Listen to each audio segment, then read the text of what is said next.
Vice Ganda, ang pinakamagaling na komedyante sa Pilipinas ayon sa mga comments sa social media.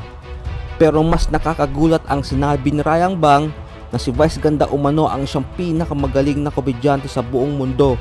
Mas magaling pa umano sa mga komedyante sa Korea. Sa buong mundo, nakakakilala ko tao, si Manny Vice pinakamagaling ng patawa. Kasama sa Korea.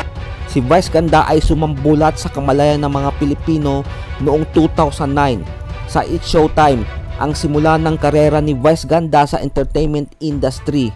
Agad tumatak sa madlang people ang maliksing isipan ni Vice Ganda sa pagbitaw ng mga jokes, isang bagay na di pa nakita sa mga naunang komedyante sa Pilipinas.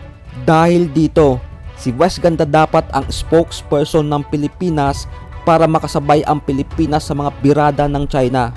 Ang China kasi ay nananalo sa information warfare laban sa Pilipinas.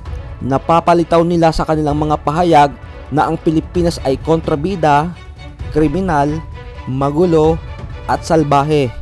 Gumagamit kasi sila ng wordplay sa kanilang mga pahayag. Ang wordplay ay ang matalinong pagpilin at pagsasaayos ng mga salita upang makagawa ng nakakaaliw o nakakawiling pangungusap. Si Vice Ganda ay madalas gumamit ng wordplay sa kanyang mga jokes. Dito siya nakilala at hinangaan ng madlang people.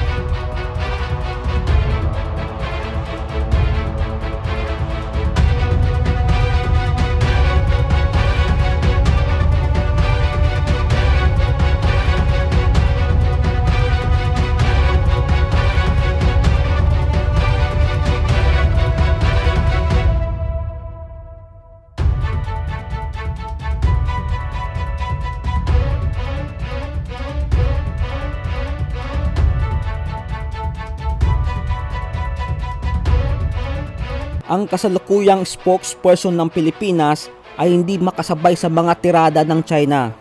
Ang mga sinasabi nila kaugnay sa ginagawa ng China sa West Philippine Sea ay generic. Isipin nyo kung si Vice Ganda na hari ng wordplay ang siyang spokesperson ng Pilipinas. Matatameme ang China sa mga birada ni Vice Ganda. Malalagay sa mga headlines ng mga balita at pahayagan sa buong mundo ang bardagulan ni Vice Ganda at China. Mapapansin din ng United Nations Chief Antonio Guterres ang sagutan ni Vice Ganda at China, at marahil ang masasabi niya ang salitang ridiculous o amusing. Kailangan malaman ng China na wala silang monopoly sa wordplay, kaya ilagay ang hari ng wordplay na si Vice Ganda bilang spokesperson ng Pilipinas. Isa pa sa napansin ko sa mga spokesperson ng China ay mayroon silang script o may compilation sila ng mga words or phrases na hinuhugot nila sa tuwing mayroon silang titirahin na bansa. Pero mas malupit si Vice Ganda dahil hindi na niya kailangan ng script. Kaya niya ang on the spot jokes. Ano pa kaya kung mayroon siyang script na pantapat sa China? Anong masasabi niyo sa ideyang ito? Please write your comment down below.